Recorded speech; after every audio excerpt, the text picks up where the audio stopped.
Hello NEET aspirants, कैसे हैं आप। चलिए अब देखने जा रहे हैं हम लोग चैप्टर 2 क्लास 12 के सिलेबस में, that is sexual reproduction in flowering plant. इसके लिए क्या स्ट्रेटेजी है चैप्टर को ग्रिप करने के लिए। ठीक है, आइए देखते हैं इस चैप्टर के इंपॉर्टेंट पॉइंट्स को। राइट, देखो सबसे पहले चैप्टर को जब पढ़ना है तो प्लांट की लाइफ साइकिल का पूरा आइडिया होना चाहिए। प्लांट की लाइफ साइकिल में दो स्टेजेस होती हैं। ये चैप्टर 3 क्लास 11 से हम सीख करके आते हैं प्लांट किंगडम से, गेमिटोफाइट एंड स्पोरोफाइट। और जो फ्लावरिंग प्लांट है हमें मालूम है इनकी बॉडी होती है स्पोरोफाइट। स्पोरोफाइट से स्पोर बनता है, स्पोर के जर्मिनेशन से गेमिटोफाइट बनता है, गेमिटोफाइट से गैमीट बनते हैं, गैमीट्स फ्यूज करते हैं, जाइगोट बनता है, एम्ब्रियो बनता है और उसके बाद में फिर से स्पोरोफाइट बन जाता है। तो ये पूरी लाइफ साइकिल जो प्लांट की हम चैप्टर 3 प्लांट किंगडम के जो एंड का पार्ट है वहां से पढ़ करके आते हैं, वो पूरी यहाँ अप्लाई होती है। और अगर आप उन्हीं को देखेंगे तो ये सारे के सारे वही इवेंट्स हैं। अब जरा सा एक नजर डाल लेते हैं इसके इंपॉर्टेंट टॉपिक्स में। सबसे पहले देखो फ्लावर का स्ट्रक्चर और उसके पार्ट्स। तो जो खास पार्ट हैं स्टेमेन और कार्पल। स्टेमेन के अंदर एंथर का स्ट्रक्चर और कार्पल का स्ट्रक्चर हमको दोनों सीखने हैं। कार्पल के अंदर ओव्यूल का स्ट्रक्चर, उसमें न्यूसेलस का क्या फंक्शन है, वो सब आपको यहां से पढ़ना है। फिर आप देखते हैं पॉलिनेशन। पॉलिनेशन में जो 3 टाइप्स एनसीईआरटी में है, ऑटोगेमी, गिटोनोगेमी एंड जीनोगेमी, वो पढ़ करके जाना है। Then you have agents both abiotic and biotic and of course the significance of pollination, जिसके बगैर हम सोच भी नहीं सकते कि फ्लावरिंग प्लांट्स इतना ज्यादा डोमिनेट करेंगे। यस और नो। तो आते हैं नेक्स्ट पार्ट पे, फर्टिलाइजेशन, इवेंट्स एंड टाइप। इसमें क्या आपको समझना होगा कि जब आप पॉलन ट्यूब का एंट्रेंस देखने जा रहे हैं ओव्यूल में, तो वहां पर डबल फर्टिलाइजेशन इवेंट है बच्चों। That is the unique feature of angiosperm. ये 11 की बुक में भी लिखा हुआ है, ये 12 की बुक में भी लिखा हुआ है। ठीक है ना। जब ये हो गया तो वहां जो फर्टिलाइज्ड फीमेल गैमेटोफाइट या एम्ब्रियो सैक है उसके पास 2 सेल रह गई, जाइगोट और primary endosperm cell. Zygote will develop into embryo and primary endosperm cell will develop into the endosperm, जिसमें दोनों टाइप आपको सीखने हैं। कौन कौन से हैं एनसीईआरटी में? Pre nuclear and cellular. Right, याद रखिएगा इसको। Then development of seed, structure and constituent, दोनों डाइकॉट और मोनोकॉट दोनों में सीखना है। Of course then the development of fruit और फ्रूट की टाइप्स, ये हम चैप्टर 5 जो क्लास 11 का है मॉर्फोलॉजी, वहां से सीखते हैं कि फ्रूट 3 तरीके का होता है। या तो ट्रू फ्रूट है जो सिर्फ ओवरी से बन रहा है, या फॉल्स फ्रूट है जो ओवरी के साथ साथ अदर फ्लोरल पार्ट से बन रहा है, या बिना फर्टिलाइजेशन के बन रहा है तो सीडलेस है और वो पार्थिनोकार्पी से बन रहा है। ठीक, then you have the examples of those fruits, fruit का development. Then you have seed dormancy, seed germination, कि अगर सीड डोरमेंट ना हो तो क्या होगा। और जर्मिनेशन के लिए जो फैक्टर्स 2 सबसे ज्यादा इंपॉर्टेंट है, ऑक्सीजन और वाटर, उस पर जरूर फोकस करिएगा। ठीक है। And then the formation of seed without fertilization, that is apomixis, or formation of fruit without fertilization, that is parthenocarpy, and such fruits are called seedless as you have seen in banana. आइए देखते हैं इस chapter के easy topics को। Easy topic में बच्चों flower का structure इसलिए रखा गया है क्योंकि बच्चे 11th क्लास से मॉर्फोलॉजी में पढ़ करके आते हैं। और पॉलिनेशन के जो तीनों टाइप हैं, एलोगेमी जिसका नाम एनसीईआरटी में है ही नहीं, आपको सिर्फ ध्यान रखना है क्या क्या, ऑटोगेमी, गिटोनोगेमी और जीनोगेमी। तो वो तीनों टाइप के पॉलिनेशन पढ़ने हैं। पॉलिनेटिंग एजेंट में बायोटिक और एबायोटिक, एबायोटिक में विंड और वाटर, बायोटिक में इंसेक्ट्स, बर्ड्स एंड बैट्स, इन तीनों को देख करके जाना है। ठीक है।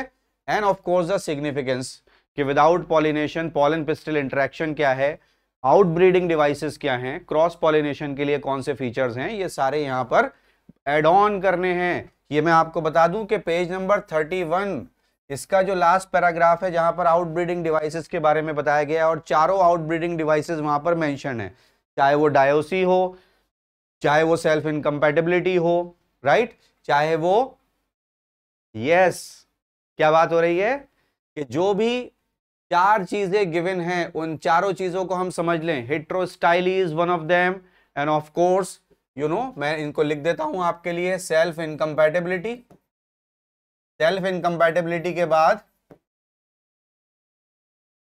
डाइकोगेमी।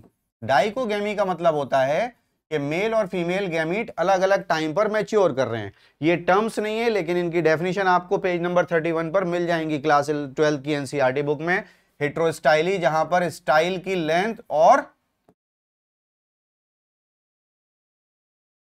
की लेंथ और फिलामेंट की लेंथ वेरी करती है, दैट फेवर्स क्रॉस पॉलिनेशन। और फोर्थ वन है जब हम देखते हैं कि यूनिसेक्सुअल फ्लावर्स बन रहे हैं, दैट इज कॉल्ड डायसी। इन सब को आपको चारों आउटब्रीडिंग डिवाइसेस को अच्छे से पढ़ करके जाना होगा। ठीक है बच्चों। Then you have seed dormancy and germination. जब भी वाटर और ऑक्सीजन की डेफिशिएंसी होगी तो सीड जर्मिनेट नहीं करेगा, और सीड को डोरमेंट बनाना इसलिए जरूरी है जिससे कि वो टाइम मिल जाए जिसमें एम्ब्रियो डेवलप हो जाए और उससे पहले एंडोस्पर्म डेवलप हो जाए। Endosperm will nourish the developing embryo. Alright बच्चों, चलिए अब देखते हैं डिफिकल्ट टॉपिक्स इस चैप्टर के। एम्ब्रियोनिक डेवलपमेंट, इसकी स्टेजेस जितनी भी एनसीईआरटी में है कि ग्लोबुलर प्रो एम्ब्रियो होता है, फिर हार्ट शेप होता है, फिर टॉर्बिडो शेप होता है। और ये स्टेजेस आपको मोनोकॉट और डाइकॉट दोनों में देखनी होंगी।